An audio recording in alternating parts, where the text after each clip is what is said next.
Bonjour à tous, je suis Olivier Sonneau, je suis directeur innovation du groupe DocaPost et aujourd'hui je vais vous parler un petit peu de signature et d'informatique quantique.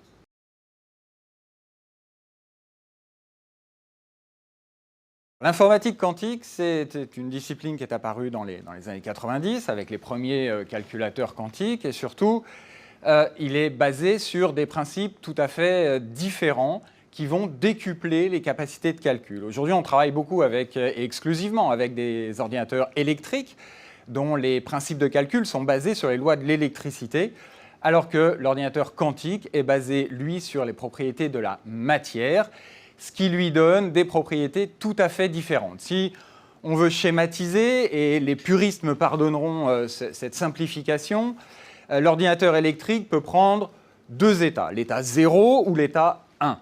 L'ordinateur quantique, lui, peut simultanément prendre à la fois l'état 0 et à la fois l'état 1. C'est la base de la physique quantique telle qu'elle a été définie au début des années 1900.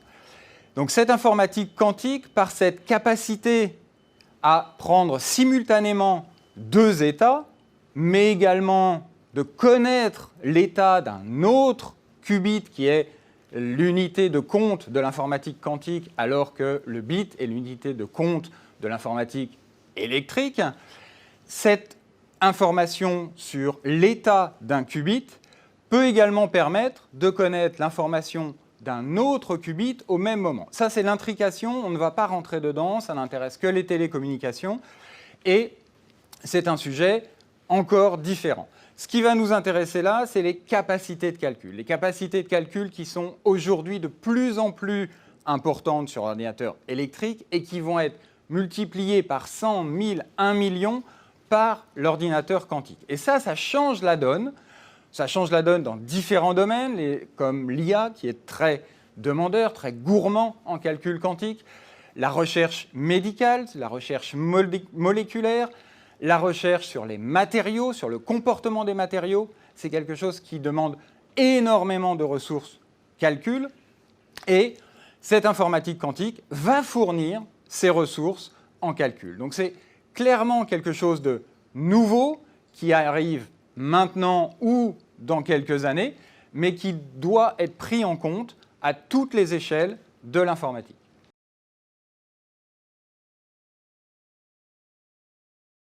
DocaPost est concerné par ce virage quantique parce que DocaPost utilise pour ses clients des certificats électroniques. Et dans les différents domaines d'application de l'informatique quantique, il y en a un que je n'ai pas cité précédemment, c'est tout ce qui est cryptanalyse, l'art de casser les clés. Donc là, on voit bien où DocaPost se positionne, puisque DocaPost est un gros émetteur de clés au travers des certificats, des clés RSA qui sont extrêmement solides aujourd'hui, mais qui demain pourraient être remis en cause par l'informatique quantique. Donc, DocaPost s'intéresse de très près à cette technologie pour justement permettre à ses clients et apporter à ses clients les outils permettant de lutter contre ce qui pourrait devenir des attaques quantiques contre les clés RSA.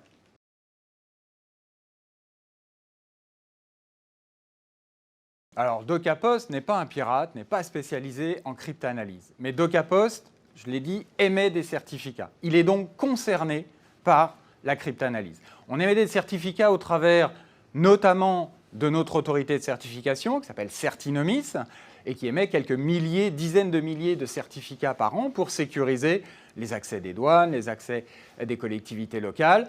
On est donc pleinement concerné et le groupe La Poste, qui émet l'identité numérique, l'IN, est également pleinement concerné puisque ces deux technologies reposent sur des clés RSA qui vont être ou qui peuvent être la cible de la cryptanalyse.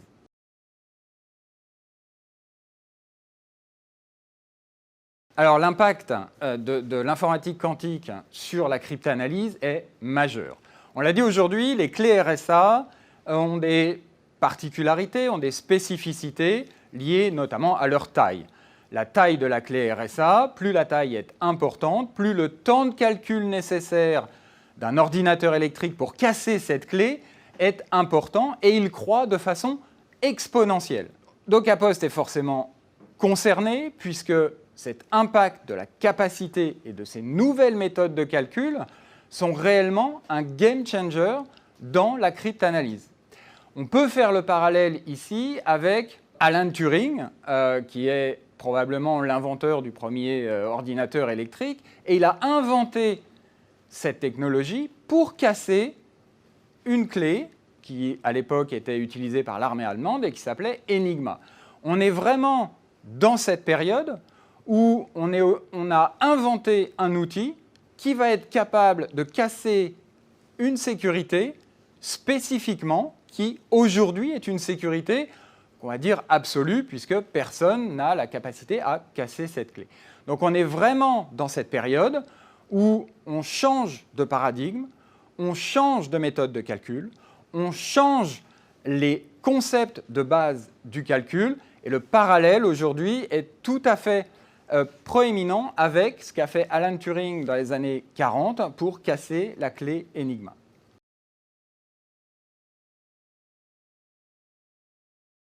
DocaPost travaille depuis plusieurs années sur la cryptographie post-quantique, c'est-à-dire la cryptographie qui sera capable de résister aux attaques des ordinateurs quantiques.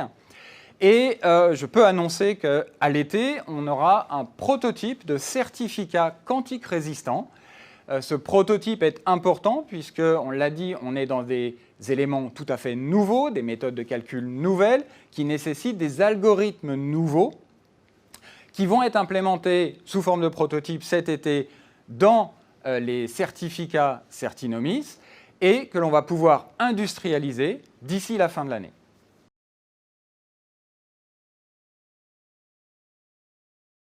Les algorithmes qui vont être intégrés dans ces certificats quantiques résistants ne sont pas le fruit de la R&D DocaPost. DocaPost n'est pas un centre de recherche fondamental. DocaPost travaille avec des partenaires. L'innovation se fait bien plus facilement à plusieurs. Et nous sommes partenaires d'une société qui s'appelle CryptoNext, qui est issue de l'INRIA, qui est une spin-off de l'INRIA, et qui a mis au point des algorithmes qui sont aujourd'hui en finale du concours du NIST, le NIST étant l'organisme qui va éditer, publier les algorithmes capables de résister aux ordinateurs quantiques. Donc on travaille main dans la main avec CryptoNext pour intégrer ces nouveaux algorithmes dans les phases de construction des certificats.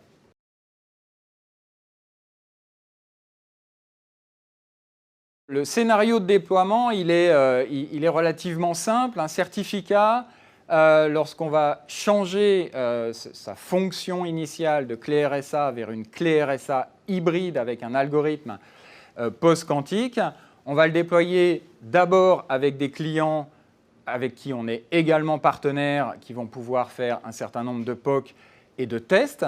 Et puis ensuite, on va le déployer de façon massive auprès de l'ensemble de nos clients, DSI, les premiers concernés étant les DSI bancaires, puisque ce sont des institutions qui vont probablement être les premières cibles si un État ou une entreprise arrive à mettre au point un ordinateur quantique suffisamment puissant pour casser une clé RSA.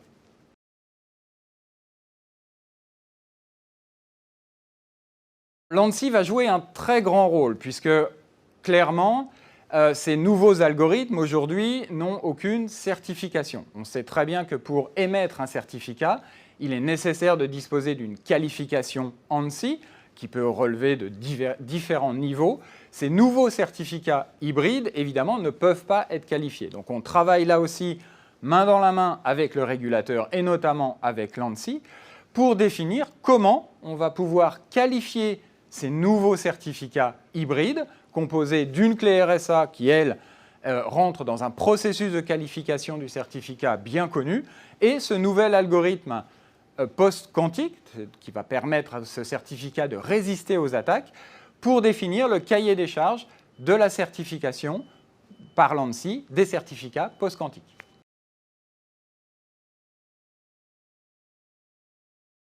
Il n'est pas trop tôt. Il n'est jamais trop tôt pour différentes raisons. L'ordinateur quantique, aujourd'hui, disposent d'une capacité entre 100 et 200 qubits en fonction des laboratoires, en fonction des constructeurs. Donc on est très loin d'une suprématie quantique, puisqu'il est établi que pour casser une clé RSA de 1024, il est nécessaire de disposer de 2051 qubits.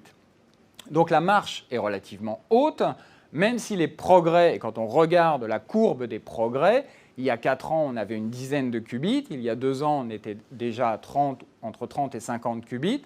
Aujourd'hui, on est entre 100 et 200 qubits. On voit bien que la courbe est parfaitement exponentielle. Bien sûr, il reste des verrous à faire sauter, puisque la stabilité n'est pas encore quelque chose de complètement maîtrisé.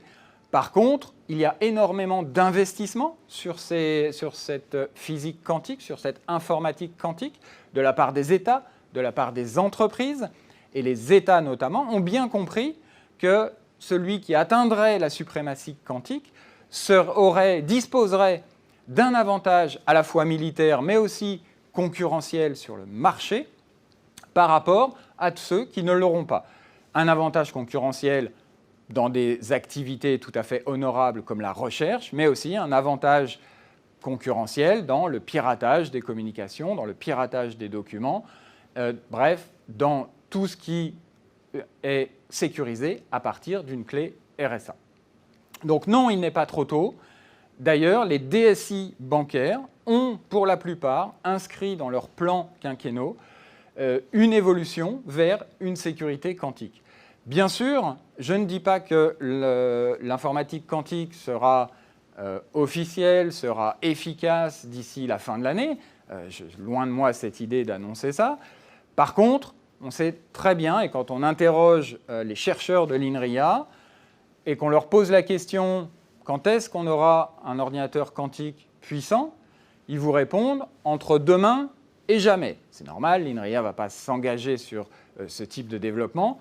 Ce qui est certain, c'est qu'étant donné la masse de financement, étant donné la quantité de chercheurs qui sont focalisés sur ce sujet, il est clair que la recherche avance très vite et il ne faut pas être distancé dans cette recherche.